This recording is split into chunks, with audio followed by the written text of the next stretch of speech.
up out of respect.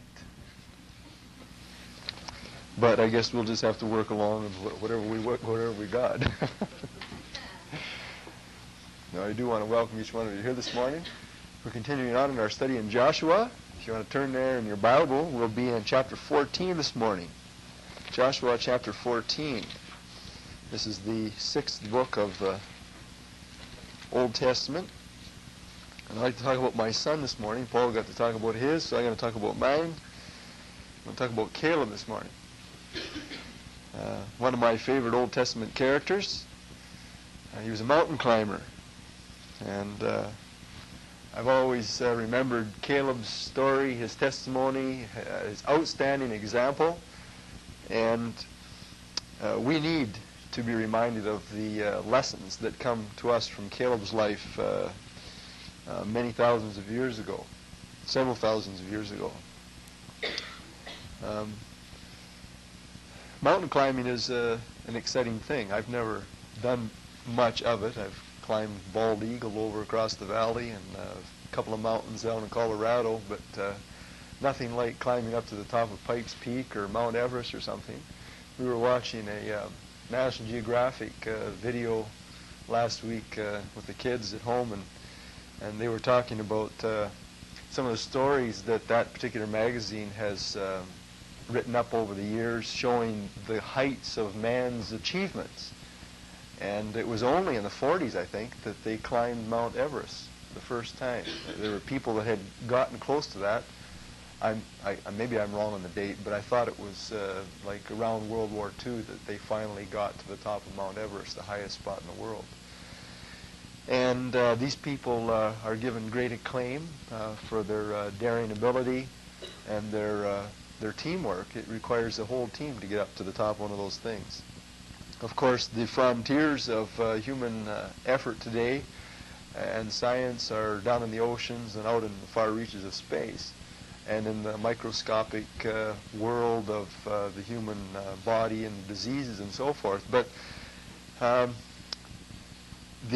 be a champion requires special qualities.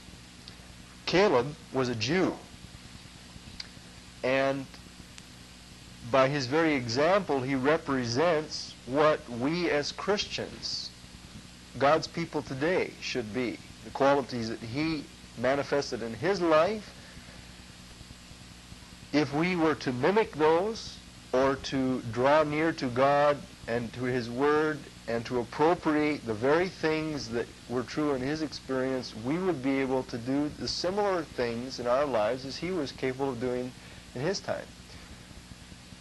Of all the several million people in Israel at this time, 15 centuries, or rather 14 centuries before Christ, Caleb and Joshua were the oldest guys. They were the oldest people.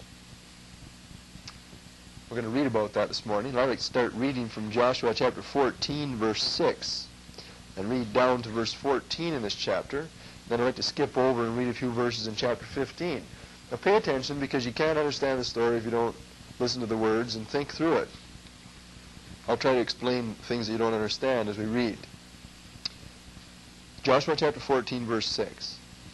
Then the children of Judah came unto Joshua in Gilgal, and remember, Gilgal was down here just inside the promised land. If this edge of the map or the board this morning represents the Jordan River, here's the promised land, and Gilgal was just across the river down in the southeast or the central eastern portion of the country. That was their camp. So the children of Judah, one of the tribes of Israel, came to Joshua here at the camp, and Caleb, the son of Jephunneh, the Kenizzite, said unto him, and we're going to come back to Jephunneh and Kenizzites in a moment, Thou knowest the thing that the Lord said unto Moses, the man of God, concerning me and you and Kadesh Barnea. Kadesh Barnea was way down here south of the map, way down here in the desert. The Jews had been there many years before. We'll talk about that again. He says, 40 years old I was when Moses, the servant of the Lord, sent me from Kadesh Barnea to spy out the land. I brought him word again as it was in my heart. Nevertheless, my brothers who went up with me made the heart of the people melt. In other words, they terrified them, but I wholly followed the Lord my God. And Moses swore on that day, saying, Surely the land whereon your feet have trodden shall be yours, your inheritance and your children's forever, because you have wholly followed the Lord your God. And now, behold, the Lord has kept me alive, as he said, these 45 years, even since the Lord spoke this word to Moses while the children of Israel wandered in the wilderness. And now, Lord, I am this day 85 years old, 85. As yet, I am as strong this day as I was in the day that Moses sent me. As my strength was then, even so is my strength now for war, both to go out and to come in. Now, therefore, and he's making a request of Joshua, the leader of the country, now therefore give me this mountain, of which the Lord spoke in that day. For you heard in that day how the Anakim were there. Those a particular family of giants that lived in this particular place, and that the cities were great and fortified. If so be the Lord will be with me, then I shall be able to drive them out, as the Lord said. Joshua blessed him and gave unto Caleb the son of Jephunneh Hebron for an inheritance. Hebron therefore became the inheritance of Caleb the son of Jephunneh the Kenizzite unto this day, because he wholly followed the Lord his God, the Lord God of Israel. And the name of Hebron before was Kiriath Arba, which Arba was a great man among the Anakim, and the land had rest from war. And if we had time to read down through chapter 15, you would discover that it's just a continuation of the events. The children of Judah was one of the 12 tribes of Israel, and these people were asking now for the territory in the conquered land that was to be given to them to go out and make their own. The borders are given in the 15th chapter, and I'd like to pick up reading verse 13. Caleb was only one of these people. To Caleb the son of Jephunneh he gave a portion among the children of Judah, according to the commandment of the Lord to Joshua, even the city of Arba, the father of Anak, which city is Hebron. Caleb drove out from there the 3 sons of Anak, Sheshai, Ahiman, and Talmai, the children of Anak. And he went out from there to the inhabitants of Debir, and the name of Debir before was Kiriath Sepher. And Caleb said, He that smites Kiriath Sepher and takes it, to him I will give Achsah my daughter in marriage. Othniel the son of Kenaz, the brother of Caleb, took it, and he gave him Achsah his daughter in marriage. And it came to pass, as she came to him, that she moved him to ask of her father a field, and she alighted from her ass or his donkey, and Caleb said unto her, What do you desire? Who answered, Give me a blessing, for you have given me the Negev, or the south country. This is desert. Give me also springs of water. And he gave her the upper springs and the lower springs. This is the inheritance of the tribe of the children of Judah, according to their families. All right, now there's a few things that we need to understand, and we need to touch on these details, or you won't really get the significance of it. I think it's a shame to read through the Bible and not get the significance of these things, because it's a tremendous story. It really is. For those of you who are visiting this morning, or for you've missed a few weeks, let me catch you up on 3 points. Number 1, the first 5 chapters of this book that we're reading out of this morning give us the story of how Israel came into the land of Canaan. The first 5 chapters tell how the preparations were made, what God said, what happened. Moses died, Joshua became the leader, the people committed themselves to God. Certain requirements that God laid out had to be fulfilled before they could actually come into the land where these people lived and fight for it to make it their own possession. They entered the land. Step 1.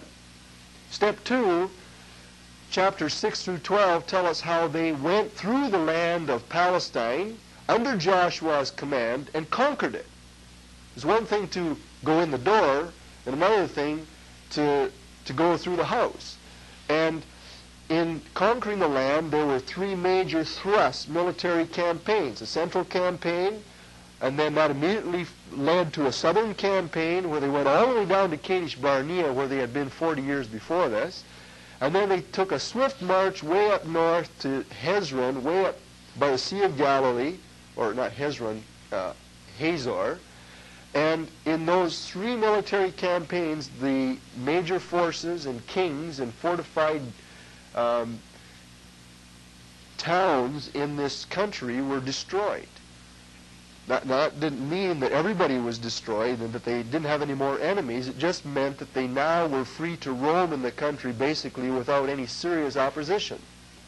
They could basically mop up now.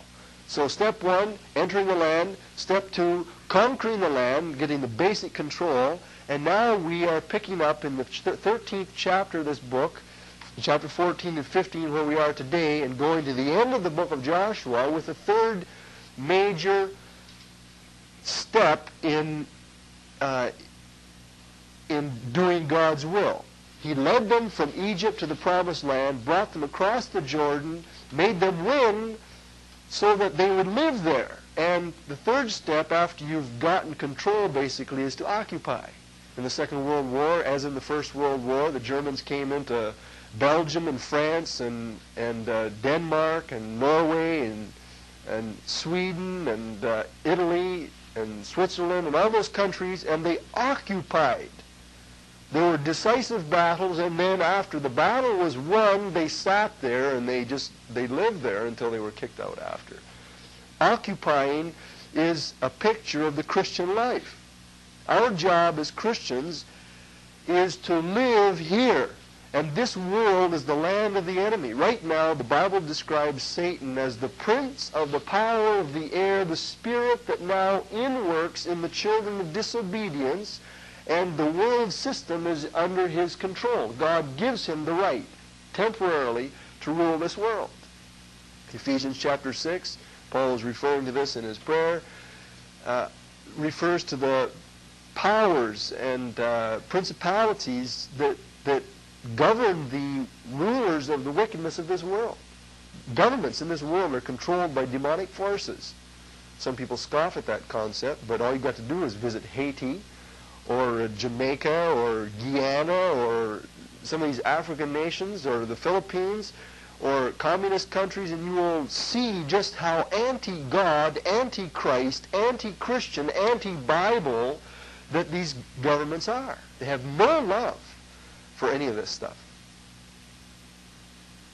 And so Christians today find themselves in a world that's really in which we are occupying forces. And the principles which we read about now in chapters 13 and following are very crucial. We talked about what it means to occupy last week. And I want to look at Caleb this morning because Caleb was one of our bright lights in this period of occupation in the first years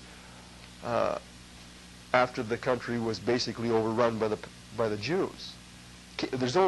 You will find as you read through this some discouraging notes. The Jews couldn't chase the people out of Jerusalem.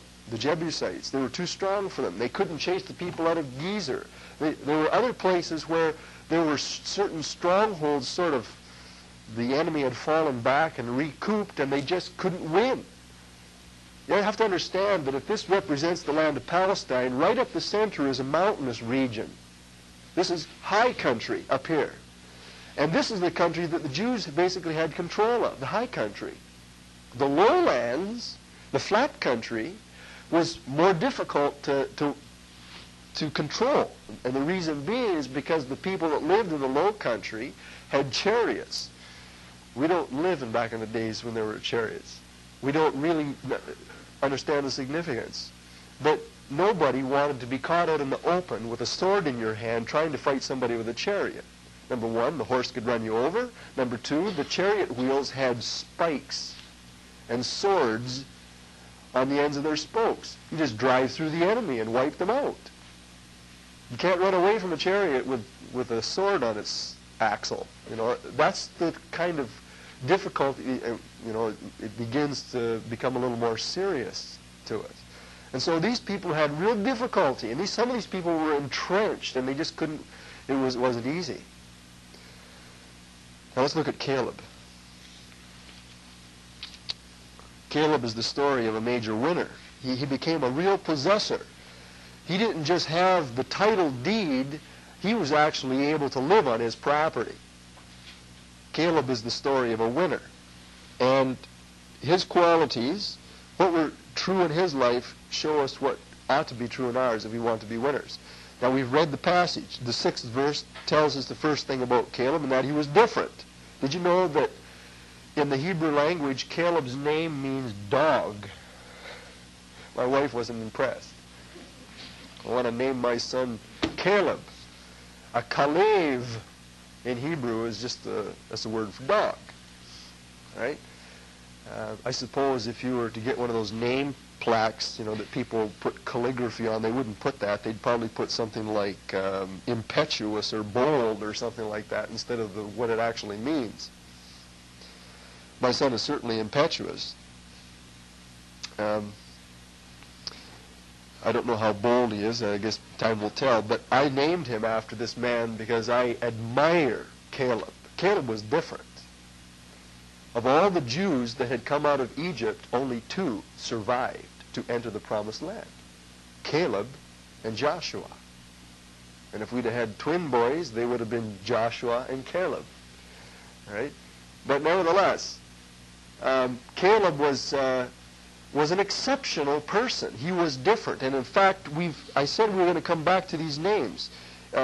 Caleb, the son of Jephunneh the Kenizzite, came to Joshua. What is a Kenizzite?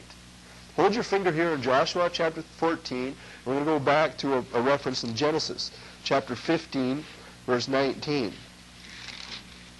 Genesis chapter 15, verse 19. We back up about 500 years to the time of Abraham. Abraham was the father of the Jewish nation. He was also the father of the Arabs. Abraham lived about 1900 BC. Caleb lived about 1400 BC, so we've got about 500 years back we're going. Genesis chapter 15, verse 19 gives us the names of some of the indigenous inhabitants of this country right here, where the Jews were to come 400 years later, or 500 years later. I'll start reading verse 18. In the same day the Lord made a covenant with Abram, saying, Unto your children, or your seed, have I given this land. From the river of Egypt, which is down here on the southwest corner, from the river of Egypt unto the great river, the river Euphrates, which is northeast, way up north by where the Assyrians and the Babylonians lived. This whole territory, the Kenites, the Kenizzites, there you have it, the Cadmonites, the Hittites, Perizzites, Rephaim, Amorites, Canaanites, Girgashites, and the Jebusites. These were different tribal peoples that already lived there in Abraham's time. And God was saying, Abraham, someday I want to give your descendants this country. Now we come along 500 years later. Caleb is one of the 2 great men that survived this trip from Egypt into the Promised Land. He's a Kenizzite. Somewhere along the line, one of the families among these people from Edom, which is south and east of the Dead Sea down here, one family had joined up with Abraham's descendants. How many sons did Abraham have? Anybody know? Come on, feedback. Quick, quick. Okay, good. Excellent. 99.5. He had a number of sons. He had 7 sons after he had Isaac and Ishmael. All right? But Isaac and Ishmael are the ones that people generally think of. Right? Isaac became one of the patriarchs of the Jewish nation, and Ishmael became one of the fathers of the Arab peoples. All right? Ishmael had how many sons? He had 12 sons. And his grandson was a fellow by the name of Kenaz. And Kenaz settled in a place down here south of the Dead Sea, in Edom, where all his brothers lived. And that place, his descendants became known as the Kenazzites, or Kenizzites. Right? They were descendants from Abraham, but the other line, the Arab line. Now, the Jewish people were the ones given the promises. Isaac, not Ishmael. See? God gave the promise to Isaac. And then Isaac had two sons. What were they? Jacob and Esau. And God chose Jacob and passed the promise of a redeemer through him. Ishmael became an Arab. He was an Arab. He was in the same family group as Ishmael. And so these people settled all over where Saudi Arabia today and all that country where they're fighting over there today, Iran and Iraq. Those are Arabs, descendants of Ishmael and Esau. All right? The promise came through the other line. Now, this is interesting. I'm telling you that Caleb was an interesting guy. He was different from the rest of the Jews. Joshua, I believe, was a genuine Jew, the son of Nun. He had a Hebrew name. Caleb, his name was a little different to begin with. Maybe he was, maybe that came from the Arab strain. And he wasn't, like if you go back in his family tree, he wasn't a Jew. He was more Arab than Jew. However, he is part of the nation. I've said enough about that.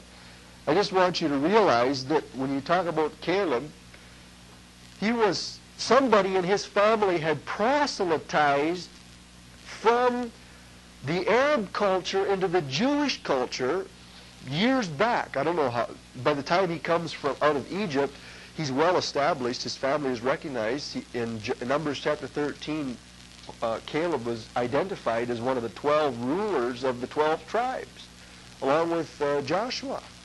So he was a well-respected person, but back a few generations, he had his family was Arab. You know what this shows? It shows that we Christians are in the same position as Caleb. We're different, really. If we were to transport everyone in this room back 2,000 years into the days of Christ, or beyond, all of us would be considered dogs by God's people. Literally. We are Calebs. We Christians today. From a Jewish perspective, we're Calebs. We don't belong. We're not Jews. And Jews viewed Gentiles as dogs, separated from the covenant, no right to worship the one true God, you know. Only to become a true worshiper of God back in the Jewish days, you had to leave whatever culture you had and become a Jew. That's called becoming a proselyte. You had to join the Jewish religion and get a Jewish name and raise your children as Jews and speak the Jewish language. And Caleb was one of those kinds of people. And today we're the same. The First Peter, I'm going to make several references to Peter this morning because there are a number of parallels in Peter's writings to the situation of Christians. 1 Peter chapter 2 and verse 9 and 10, it describes Christians. You are a chosen generation, a royal priesthood, a holy nation, a people of his own, that you should show forth the praises of him who has called you out of darkness into his marvelous light, who in time past were not a people, but are now the people of God, who have not obtained mercy, who had not obtained mercy, but now have obtained mercy. Peter is writing to us, to Christians like us. At one time, we were separated from God. Today, we've been brought in. Every one of us who is a believer this morning can thank the Lord. We don't thank our lucky stars. We thank the Lord, the one who made the stars, for by his grace calling us in and making us part of the family of God. Because we're part of the family of God, we have rich blessings. We're like Caleb. We're different. Secondly, if we want to be a winner like Caleb, we have to be godly. We've already read in the 7th verse. In his testimony, Caleb reminds Joshua of things that had happened 45 years prior, at Kadesh Barnea. Kadesh Barnea stands as one of the most sobering lessons in the Bible for believers. God saved his people, brought them out of the land. Kadesh Barnea was the entrance to the promised land on the south, the southern border. It was the major town. God brought them there, and he said, go into the land, spy it out, bring back a report, so the people know where to go and then go in and possess the land. Everybody knows that story. Almost everybody here, I'm sure, knows the story. What happened? What happened? Did they bring back a good report? What did the 12 spies do? 10 were bad and 2 were good. Right? Did you know that one of the first places the spies went to after they left Kadesh Barnea, they went from Kadesh Barnea on the southern border through Hebron, and then all the way to Hamath, way up north in Syrian country. Like that's 200 or 300 miles north from Kadesh Barnea. They spent 40 days, I think, spying out the land. And on the way home, when they got close, they cut off a cluster of grapes, and the land was so fruitful that it took 2 men to carry this cluster of grapes. That's what the record tells us. That's what kind of a land it was at this time. It was bountiful. It was described as a land flowing with milk and honey. It was rich and fertile. But there were a few giants there as well, a few enemies, right? 10 spies were bad because they said, hey, we just can't handle this. There's no way. God's going to kill us if we go in there. And Joshua and Caleb, it tells us in Numbers chapter 13, they ripped their clothes and said, don't listen to these idiots. We can go up. God is with us. We can go into this land. Sure, there's giants, but if God be for us, who can be against us? Joshua was godly, and it says, I brought Joshua back word again as it was in my heart. As it was in my heart. Now let me just read a verse from Numbers in that account. Numbers chapter 13 and verse 30 tells us that it wasn't just his heart.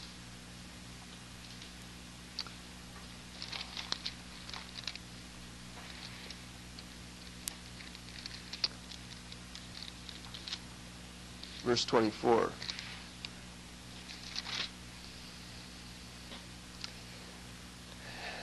God is speaking to Moses after the failure of the people at Kadesh Barnea. He said, my servant Caleb, because he had another spirit in him, and hath followed me fully, him will I bring into the land wherein he went. His seed shall possess it. Another spirit. A different outlook, a different different philosophy. Here, Caleb says, I brought back word again as it was in my heart. You know what kind of a person you are depends on what you are inside. Some of you, I wouldn't judge this morning that all of the people in this room have the same kind of a spirit. I think in some respects probably we could say we are one in the spirit. But our lifestyles in some cases are quite different. You just have a different heart. You have what you love, different things. We're not the same, although we should be the same. We should be like Christ. Remember Daniel. He was years after this, he was captivated by the Babylonians and taken to a far-off country. And this young guy, he was only probably 16 or 18 years old, was taken into the king's court and thrust in the most dangerous of circumstances where he was forced to do something that was contrary to his most basic beliefs. And it says, because he had another spirit, he purposed in his heart. He was of a different spirit. Your spirit is the spiritual nature of your being, and your heart is the part where you feel, where your emotions come from. We're not talking about literal things here. We're talking about our emotional, our immaterial, our unseen makeup. What makes 2 beautiful girls so different? One you would love to marry, and one you'd love to run away from. Solomon says that a beautiful woman without discretion is like a jewel of gold in a swine's snout.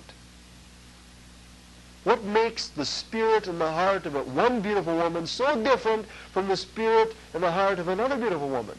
What makes them so different? Their spirit.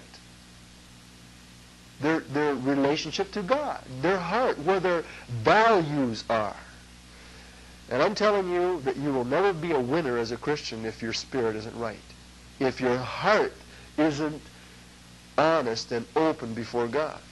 In 1 Peter, we are reminded in chapter 4 and verse 1.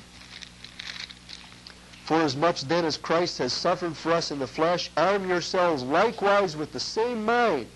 Should think the same way as Christ. For he that has suffered in the flesh has ceased from sin. God wants us to think a certain way. In chapter 1 of 1 Peter, we are challenged. Wherefore gird up the loins of your mind. Be sober. That means be realistic. And hope to the end for the grace that is to be brought you at the unveiling of Jesus Christ as obedient children, not fashioning yourselves together as according to the former lust in your ignorance, but as he was called you is holy, so be ye holy in all manner of life. The preacher yesterday at the homeschool conference was talking about God-fearing people. Whatever happened to God-fearing people? He asked. God-fearing means you have a heart and a spirit that really believes that there is a God and that he's really watching me and that I really have to answer him someday and that it matters. So therefore I act accordingly. If you want to be a winner, maybe you can't change the fact that you're different. We're all different. At one time we were all enemies of Christ. But he's brought us into the family of God like Caleb was brought in by some decision of one of his forebears. But we can control what our spirit is like and what our heart is like, and that's a major step. We read in the next two verses something else about Caleb. Not only was he different and godly, but he was committed. We have this key phrase used twice in these two verses. Caleb said, "But I wholly followed the Lord my God." And then he quotes Moses' words that he received from the Lord in response. And Moses said, "Because you have wholly followed the Lord your God," verse 9, "you'll be able to go into the land." 6 times, the commentators tell us, in the Old Testament, Caleb's testimony is here. If there's one thing that you could put as an epitaph to Caleb, on Caleb's stone, if we were to make an epitaph or a stone for Caleb, it would be the man who wholly followed the Lord. Not H-O-L-Y, not followed the Lord purely or cleanly, but W-H-O-L-Y. Completely committed to the Lord. You know, dedication is a tough thing. Lots of people get married, and lots of people don't stay married today because they're not really committed. They're not wholly committed. They make a decision, I'm going to go with this woman or this man, and it's a whole different thing to live with that person for the rest of your life. That requires commitment. Marriage vows are supposed to be that commitment. But in a lot of cases, they're just words. There's no commitment. They're just a means to a temporary end. Somebody wants to take advantage of a woman, or some woman wants to take advantage of a guy's possessions or whatever. It happens all the time. There's no commitment. And it's important not just in marriage, but to economics and to employment. People don't commit themselves to something, they don't go anywhere. I've seen lots of people start to homeschool and they never followed through. Now, maybe there's good reasons, but it requires a commitment. And we made a commitment when we decided to homeschool. And I'm not saying that everybody has to homeschool. That makes you more special. I'm using it as an illustration that for us it was a commitment. You got to stick with it. Regardless of what comes, you go. And in the spiritual battle that we as Christians are involved in, you won't be a winner if you don't hang in there, if you're not wholly committed to the Lord. Romans chapter 12, verses 1 and 2. Come back in here again. Paul says, "Wherefore, my beloved brethren, I beseech you by the mercies of God," because God is gracious and merciful, "that you present your bodies as a living sacrifice unto God, holy and acceptable." I've misquoted it already, but the point is that we're, as Christians, sooner or later to come in our lives to the point where we totally commit ourselves. Remember the lessons that we discussed back in Joshua chapters 1 through 5? These people were not actually able, before they could even cross the land, God said, I want you to be committed. It's not enough to make a verbal commitment, you have to cross the river. And they were cutting themselves off from their wives and their children over there. That's commitment. Right? Like it or not, Richard is committed. He's in Cyprus, and he can't get out of it. He's stuck. He signed his name in the dotted line, he got on the plane, and he went. There's a lot of distance between here and there, and he's done. I mean, not done for, but he's there, and it's over with, in the sense that once you make your step and commit yourself in the military, you're there. When you go into battle, you're committed. And we as Christians are in a spiritual battle. There are people out there that are trying to change my children's values, trying to screw them up and make them worldlings. And I, as a parent, am saying, no way. I am committed to a different course, and that's the way I'm going. I'm committed to this local church, and I'm going to stick with it as long as I'm here. And commitment is absolutely necessary for victory. 1 Peter chapter 2, verses 21 to 23 show us that Christians are to be committed to the same degree as Jesus Christ. Listen.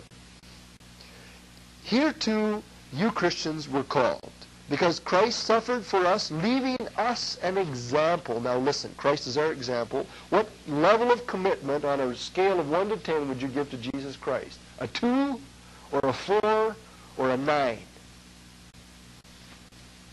Or an 11? On a scale of 1 to 10, what degree of commitment did Christ have? Peter says he's our example, and we've been called to follow his steps.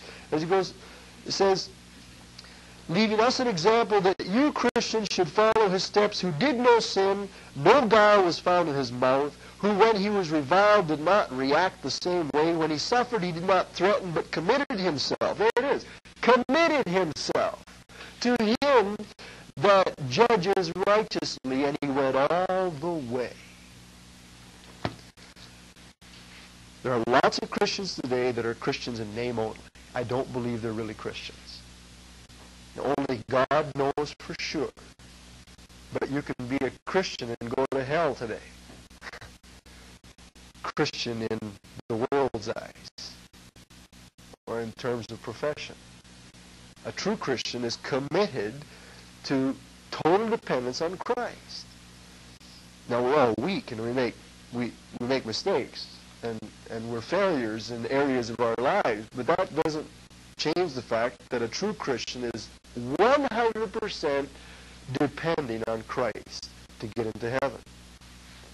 Christ is the one that the Father sent. Christ is the one that had the Father's message. Christ is the one that bore the sins of the world. Christ is the one that took my punishment and everybody else's punishment. Christ is the one that raised from the dead. Christ is the one that ascended into heaven. I had nothing to do with any of that except my sins on him. Right? And so if there was some other way to get to heaven, Christ died in vain. And if you're not a Christian this morning, that's what you have to deal with right there. Jesus is the way, the truth, the life. No man comes into the Father but through Christ, because he's the only way. Anyways, to come back to the point at hand, you have to be committed if you want to be a winner in the Christian life, just like Caleb wholly followed the Lord. To the degree that we don't follow, to that degree, we're going to get ourselves in problems. In verse 10 in this chapter, we have read Caleb's words that he says, 45 years God has kept me alive. And now, today I'm 85 years old. I love that. I love it. There is a precious truth there. There's something else we read about Caleb here. And that is, not only was he committed to God, but God was committed to him. He was preserved in God's will. Peter puts it this way, and I took my bookmark out of my page, so I have to look it up again. 1 Peter chapter 1, verse 3 through 5.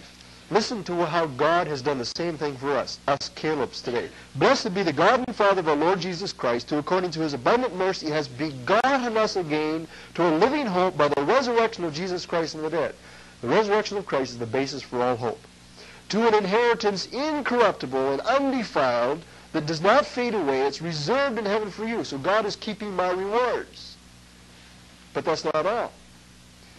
For you who are kept by the power of God through faith to salvation, ready to be revealed in the last time.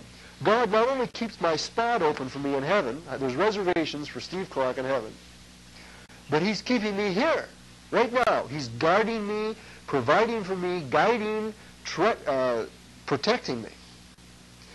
And that was the testimony of Caleb. Caleb was a winner because he committed himself to the Lord. God was committed to him in response and has kept him alive. That's exactly opposite to what God did for all those other saved people.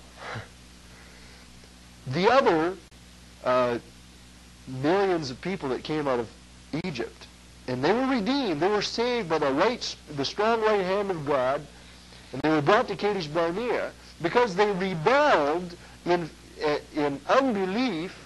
God didn't allow them to experience full blessing in their spiritual lives, and they wandered. They wasted years of their lives, and they all died except for these two men. Everybody else died. They weren't preserved. And I'm telling you, there's a deep lesson here.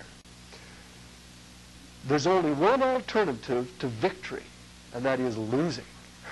You either lose or you win in the spiritual life. And to be a winner, you have to be preserved, and God will preserve you. But you cooperate in that. If you don't choose to commit yourself to Him, then you will automatically choose to go your willful way. You become outside of the umbrella of God's care and leading and guidance, and you are going to take the knocks you deserve. And you won't be preserved from getting what you deserve. The principle of Galatians chapter 6 is simple, that you reap what you sow. If you reap to the flesh, you will of the flesh reap garbage. But if you reap to the Spirit, you will out of the Spirit from God reap life everlasting, and you will be blessed. You'll be preserved. It's not a matter of losing your salvation. It's a matter of being preserved to victory in your spiritual life. Caleb was one of two men that of his generation, saw victory to the end. He was kept by God. It's a deep lesson. All of his friends, all of his neighbors, they all perished in the way. None of them walked into the land and was victorious. So Caleb was different. He was godly. He was committed. He was preserved. And he was also prepared. Verse 11, he said, "As yet I am as strong this day as I was in the day that Moses sent me. As my strength was then, even so is my strength now for war, both to go out and to come in." That phrase is highly significant. When Moses was 120 years old, Deuteronomy chapter 1 says that Moses said, when he spoke, his first words to the people were, "This day I am no longer able to go out and to come in." What does that mean? Not able to go out and to come in. It means maybe he could go out, but he'd never come back in battle. It's one thing to go out to battle. It's another thing to survive and to come back in. And to be a survivor, you have to be strong and everything else that's involved. Caleb says, how old is this guy? 85 years old. 85 years old, and he's still hot dogging it. You know, he's ready to climb the mountain. He is in prime condition at 85 years of age, and he wasn't just in good condition, he was successful too. There's some interesting things you can think about when you talk about old people. Our society says when you turn 65, you're finished. They pay you to get out of the way and go die. Michelangelo, the great Italian painter, painted the Sistine Chapel lying on his back for over a year when he was over 90. And it was one of the world's most magnificent paintings. John Wesley, famous English Methodist preacher, preached every day when he was 88 years old. Every day. I get tired preaching once on Sunday, once a week. Tennyson, the great poet, when he was 83, wrote his most famous poem, Crossing the Bar. Benjamin Franklin went to France in the service of his country when he was 78 years old, and he wrote his autobiography when he was past 80. At the end of the War of 1812, Benjamin Franklin went to Versailles in France, and they didn't fly in those days. They went by boat, and it took weeks, and it wasn't easy. 78 years old, he went over there to help his country out. Someone has said, a fellow by the name of Dr. Frank Crane said, as soon as you give in to inertia and indolence, you're on the toboggan and can slide into a semi-invalid's chair very quickly. Stay on your feet and fight. Agitate, don't vegetate. Don't listen to the be careful and take it easy comments of your solicitous children. They mean well, but if you follow their loving advice, you'll be bedfast before you know it. For too many people, retirement is a state of slow decay